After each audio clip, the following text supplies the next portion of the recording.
Hello, welcome back to another episode of Injustice For All MMA. My name is David, and this episode is for UFC Fight Night, Burns versus Morales. This episode is late, but I'm finally on track. It took me 2 weeks to get to this card, but let's get through it. There's really not much to talk about. This was a fight night that was pretty tame. In terms of the commentary, it was pretty good. You know, it's a great fight night when John Gooden is on commentary. It's a beautiful fight night. Great fight night. Very little decisions. I'm looking at it right now. Actually, hold on. No, very little decisions. 1, 2, 3. There was only 4 decisions out of the 11 fight card. So that's pretty good. In terms of entertaining, it was very entertaining. I was very happy. But we're here to talk about the decisions. We're not really here to talk about the finishes. First fight, Pennington versus Pinheiro. I had this 29-28. First round for Pennington, last round for Pennington. In the first round, Pennington outstruck Pinheiro by about 15 strikes. Pennington did get clipped at one. I don't want to say she got clipped, but they kind of came in on a collision, and it almost looked like she got dropped, but it wasn't like a clean drop. It just looked as though she hit something. Still don't know if she hit her head on something, if they had like a clash of heads, or if she just kind of caught her weird. All that I know is that whether or not it was a drop, I still gave her the round. If I saw that it was a clean drop, you can give the round to Pinheiro, but Pennington got up pretty quickly from whatever hit her or whatever she hit, and I gave the round to Pennington regardless. You go to the second round. Pinheiro outstruck Pennington by about 8 strikes, and then in the third round, it's kind of close. This is where I'm so thankful for this. We talk about it all the time. Damage, who's being active, are you doing something with the takedown? Guess what? Pinheiro did nothing in the third round with her 4 takedowns.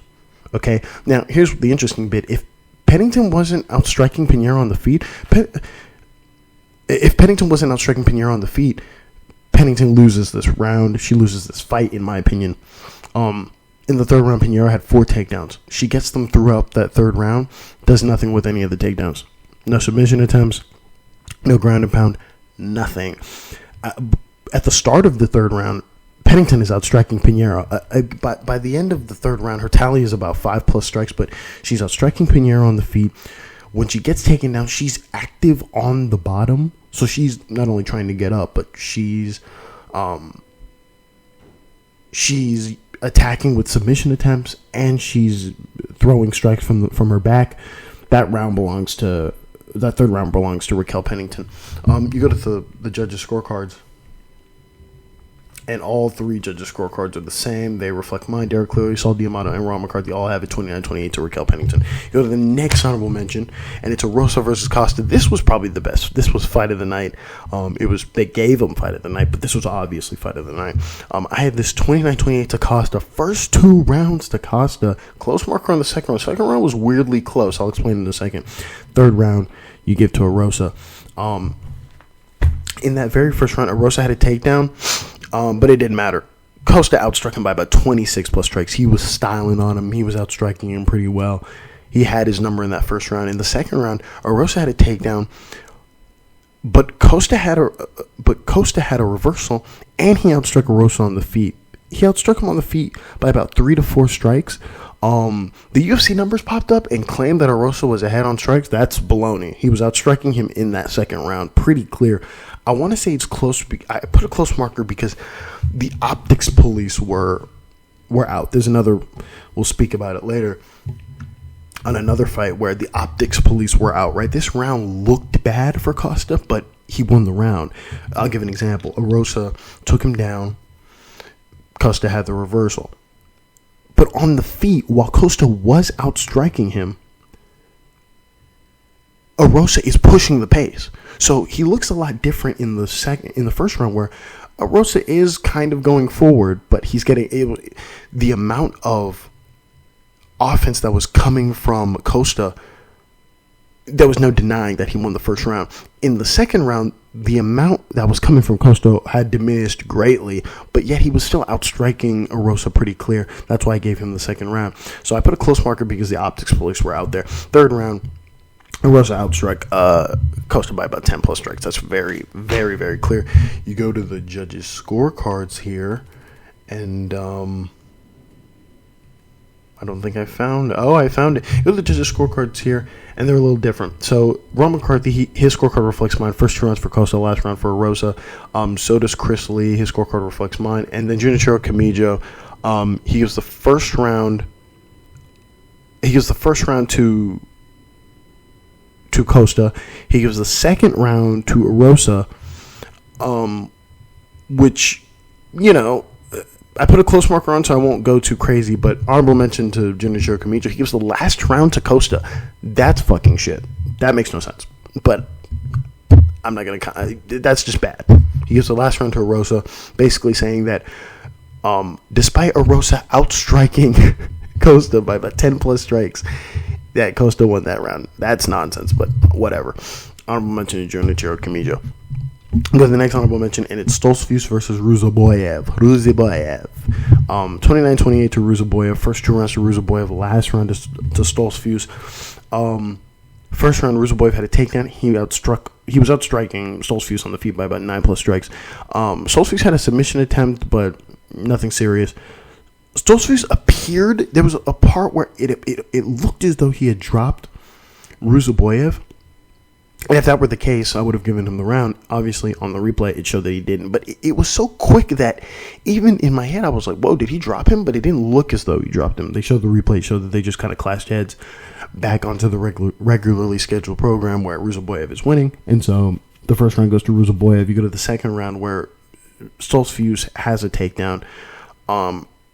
But it doesn't matter. Ruziboev has he has a reversal with ground and pound for about a minute plus. He's working on top. Stoltzfus has a takedown, but he doesn't really do much with the takedown. It's Ruziboev, who all the offense comes from Ruziboev in the second round. You go to the third round where Stoltzfus has a take. This is a sloppy round. It's another optics round where it just looks weird, but objectively, Stoltzfus should have won this round.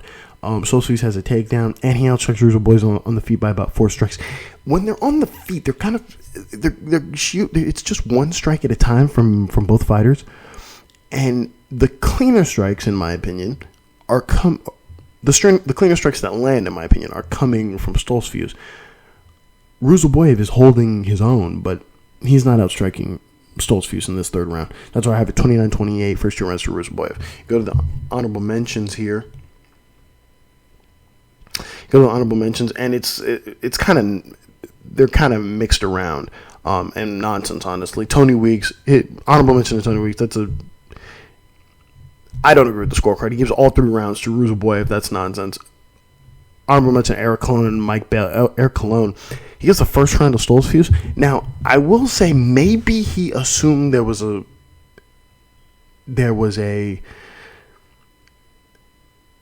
I'm assuming he thinks there was a head clash, or excuse me, that Ruziboev got dropped. If that's the case, I can't really say anything. Same thing on Mike Bell's scorecard. He gives the first round to Stoltzfus.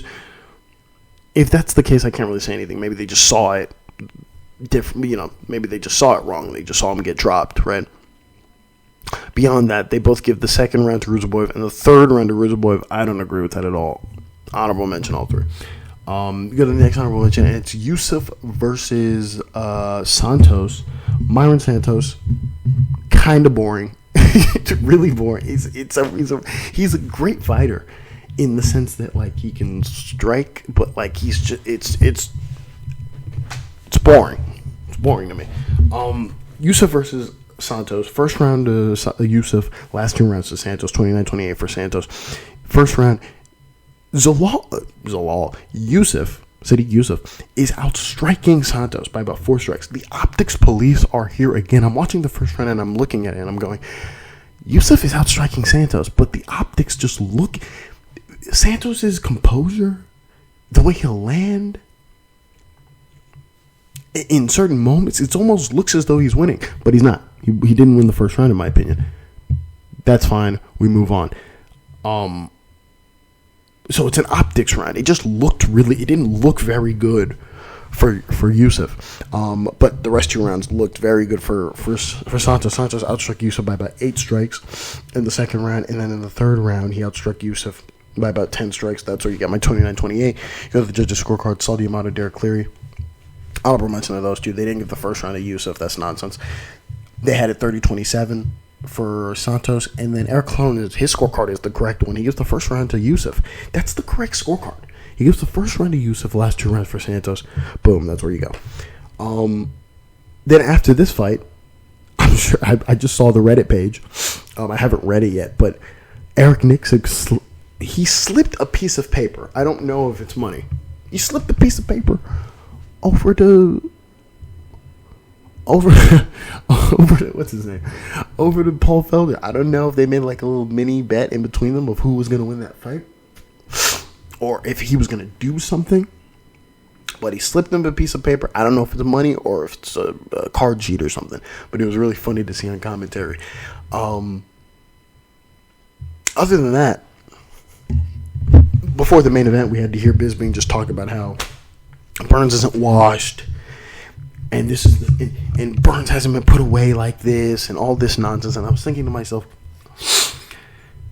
it's sad, but he's a gatekeeper. That's what he's been relegated to. It's very sad to see, but he is now officially a gatekeeper. And guess what? He got put into official gatekeeper status when he lost by TKO to Marlon, what's his name? To Michael Morales. Who then Bisping jumped on and said, watch out, Jack Della Maddalena. Now, I know he's supposed to do that for like aesthetic purposes and putting over the talent, but Michael Morales has still not been tested yet. He still hasn't been tested yet. And until he's tested, I think we can wait and see if he's legit. We haven't seen him at all hit any sort of adversity. And until we see that, then we'll talk about it. Other than that, that's all I got. We'll be back later next week, or this week / next week, for Blanchfield versus Barber. Thank you all for listening, and God bless.